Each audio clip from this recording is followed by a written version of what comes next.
ఓం నమ శివాయ శ్రీమాత్రే నమః. మిత్రులకి శ్రేభిలాషులకి అలాగే నన్ను ఇంతగా ఆదరిస్తున్న యూట్యూబ్ ప్రేక్షకులందరికీ కూడా పేరు పేరు ధన్యవాదాలు. మిత్రులరా, మీ అందరికీ పరాదేవత ఎల్లవేళలా మీతో ఉండి మీ మనోవాంఛ నెరవేర్చాలని మనస్ఫూర్తిగా కోరుకుంటున్నాను. ఈరోజు మనం సోమవారం సాయంత్రం ఈ దీపాన్ని దీనిపైన పెట్టి వెలిగించండి. మీరు ఈ విధంగా చేయడం వల్ల మీరు నిత్య జీవితంలో ఎదుర్కొంటున్న అనేక సమస్యలు, ఇబ్బందుల నుండి బయటపడే మార్గాలు తెలుస్తాయి. చాలా ఇంపార్టెంట్ ఏంటంటే పితృదోషాలు తొలగిపోతాయి. పితృదేవతల యొక్క ప్రసన్నత లభిస్తుంది. పితృదేవతల యొక్క ప్రసన్నత వలన మీరు చేస్తున్న ప్రతి పనిలో ఆటంకాలు లేకుండా పూర్తవుతాయి.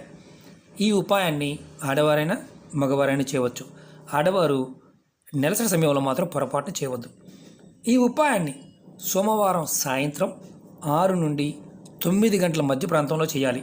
ఆ తర్వాత కానీ ఆ ముందు కానీ చేయకూడదు. అంటే 6కు ముందు కానీ 6, 9 అంటే 6 తర్వాత మొదలుపెట్టి 9 లోపు చేయవచ్చు. 9 దాటిన తర్వాత కూడా చేయకూడదు. ఈ ఉపాయాన్ని ఎలా చేయాలి, ఏ పదార్థంతో చేయాలి, ఏ విధంగా చేయాలి మీకు నేను చేసి చూపిస్తాను. మీకు అసలు మనం ఏది చేస్తున్నా కలిసి రావటం లేదు అని మీకు అనిపిస్తున్నప్పుడు గుర్తుంచుకోండి, పూర్వశాపాలు, పూర్వకర్మ పాపాలు, పితృదేవతల యొక్క శాపాలు వీటి వల్ల జరుగుతుంది. జాతకంలో రాహుకేతువులు నీచంలో ఉన్నా, మీకు ఏ పని కాకపోయినా, కాలసర్పదోషంతో బాధపడుతూ ఉన్నా, శని భగవానుడి వల్ల ఇబ్బందులు ఉన్నా ఈ పరిహారం చేయడం వల్ల మీకు ఉపశాంతి లభిస్తుంది. అంటే మీకు ఆటంకాలు తొలగి పనులవుతాయి. అన్నిటికంటే ముఖ్యమైనది ఏంటంటే పితృదేవతల యొక్క ప్రసన్నత లభించడం. మీరు ఏది చేస్తున్నా కలిసి రావడం లేదు, ఏ పని పూర్తవడం లేదు అంటే మీ జాతకంలో మీ మీద పితృదేవతల యొక్క ప్రభావం ఉందని అర్థం. వారి యొక్క ప్రభావం తగ్గి మీకు ప్రసన్నత లభించాలంటే ఈ ఉపాయాన్ని తప్పకుండా చేయండి. అలాగే కొంతమంది భయాలు ఉంటాయి, ఆ భయాలు ఉన్నవారు మాత్రం చేయమాకండి. అలాగే నేను మీకు వీడియోని పూర్తిగా ఎలా చేయాలో చూపిస్తాను. అలాగే మీ సొంత పైత్యంతో ఏది చేయమాకండి. నా హంబుల్ రిక్వెస్ట్ ఏంటంటే, కొంతమంది మీరు ఇలా చెప్పారు గురువుగారు, బొట్టు పెట్టవచ్చా, పువ్వులు పెట్టవచ్చా, లేకపోతే ఇంకొకటి చేయవచ్చా, ఇలా అడుగుతూ ఉంటారు. నేను చెప్పేది తాంత్రిక ఉపాయాలు, గుర్తుంచుకోండి. మీకు సరదా కోసం చెప్పడం లేదు. వీటిల్లో పదార్థంలోనూ సమయంలోనూ ఉన్న శక్తిని, మన జాతకరీత్యా ఉన్న దోషాన్ని తొలగించుకోవడానికి, మనకు ఏదైతే పూర్వకర్మలు ఉన్నాయో వాటి యొక్క ప్రభావం తగ్గించుకోవడానికి ఈ ఉపాయాలు. అంతేగాని ఏదో మీరు ఇలా చేయకపోతే ఇది కాకుండా ఇంకొక రకంగా చేయండి, లేకపోతే ఇలా బొట్టి పెట్టండి, లేకపోతే నేను చెప్పిన దాన్ని కాకుండా మీరు ఇష్టం వచ్చినట్టు చేయండి అని చెప్పను. చెప్పిన పదార్థము, ఆ పదార్థము, సమయము, చేసే విధానం మీకు పరిపూర్ణంగా నేను చేసి చూపిస్తాను. ఆ విధంగానే ప్రయత్నించండి. ఇలా కాకుండా మీ ఇష్టం వచ్చినట్టు చేస్తే దీని ప్రభావం మీకు నెగిటివ్గా ఉంటుంది. అది గుర్తుంచుకోండి. ఎందుకంటే ఇవి అతి పురాతనమైన తాంత్రిక ఉపాయాలు, చాలా శక్తివంతమైన ఉపాయాలు. దీన్ని గుర్తుంచుకొని మీరు చేయండి. ఈ ఉపాయం చేస్తున్నప్పుడు పరిపూర్ణమైన విశ్వాసంతో, నమ్మకంతో ప్రయత్నించండి. నమ్మకం లేని వారు, పదార్థం దొరకని వారు, సమయం చెక్కని వారు పొరపాటున కూడా చేయవద్దు. అది గుర్తుంచుకోండి. అలాగే మీరు చేస్తున్నప్పుడు విధి విధానాన్ని పరిపూర్ణంగా 1-2 సార్లు, అర్థం కాకపోతే 1-2 సార్లు చూడండి. 1-2 సార్లు మీరు ఆలోచించి చేసుకోండి. ఎందుకంటే అలా మనకు అవకాశం లేదు అంటే ప్రయత్నం చేయవద్దు. పదే చెప్తున్నాను, దీనిలో ఉన్న గొప్పతనం అది. ఓకే మిత్రులారా, అలాగే మీకు ఈ వీడియో నచ్చినట్లయితే లైక్ చేయండి, ఛానల్ని సబ్స్క్రైబ్ చేసుకోండి, పక్కనే ఉన్న గంట సింబల్ని యాక్టివేట్ చేసుకోండి, 10 మంది మిత్రులకు షేర్ చేయండి. అలాగే కొత్త ఛానల్ లింక్స్ కూడా వీడియో డిస్క్రిప్షన్లో ఇవ్వడం జరిగింది. వాటిని కూడా సబ్స్క్రైబ్ చేయండి, గంట సింబల్ని యాక్టివేట్ చేసుకోండి. రాబోయే రోజుల్లో వాటిల్లో కూడా కొత్త వీడియోల్ని పోస్ట్ చేయడం జరుగుతుంది. ఇందులో ఉన్న వీడియోలను కూడా మీకు షేర్ చేస్తాను. మీరు ఈ ఉపాయాన్ని సోమవారం సాయంత్రం స్నానం చేసిన తర్వాత చేయాలి. ఇది కూడా మీ దేవుడి గదిలో మీరు ఎక్కడైతే దేవుడిని పూజిస్తారో అక్కడే చేయాలి, వేరే ఎక్కడ చేయకూడదు. ఒక ప్రమిది కానీ దీపపు కుంది కానీ తీసుకోండి, వెండిదైనా ఇత్తడిదైనా ఏదైనా పర్వాలేదు. దానిలో ముందు ఇలా రెడీ చేసుకోండి. నువ్వుల నూనె పోయండి, 2 ఒత్తులు వేయండి. 2 ఒత్తులు వేయండి. తర్వాత ఒక ప్లేట్ తీసుకోండి, దానిలో నల్ల నువ్వులు కొద్దిగా పోయండి. ఇలా కొద్దిగా, ఎక్కువ కాదు, కొద్దిగా పోయవచ్చు. తర్వాత ఈ ప్రమిది దాని మీద పెట్టండి. ఒక ప్లేట్ తీసుకొని దానిలో నువ్వులు పోసి, దాని మీద మట్టి ప్రమిది కానీ, ఇత్తడి కానీ, వెండి కానీ ఏదైనా మన దీపపు కుంది అని పెట్టుకోవచ్చు. దానిలో నువ్వుల నూనె పోసి 2 ఒత్తులు వేసి పెట్టుకోండి. బాగా గుర్తుంచుకోండి, నేను ఏ విధంగా చేస్తున్నానో ఆ విధంగానే చేయండి. అంతేగాని వేరే విధంగా ప్రయత్నం చేయవద్దు.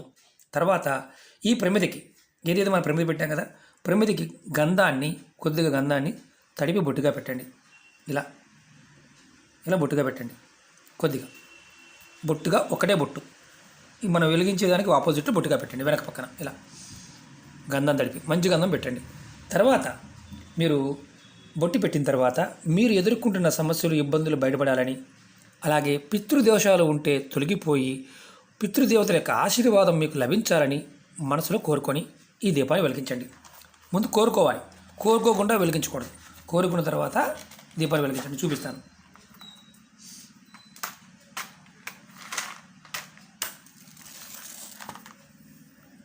మీరు సాంబ్రాణి పుల్లతో వెలిగించండి. నేను అగ్గిపుల్లతో వెలిగిస్తున్నాను. సాంబ్రాణి పుల్లతో వెలిగించండి, చూపించడం కోసం మాత్రం కాబట్టి. ఇలా వెలిగించండి.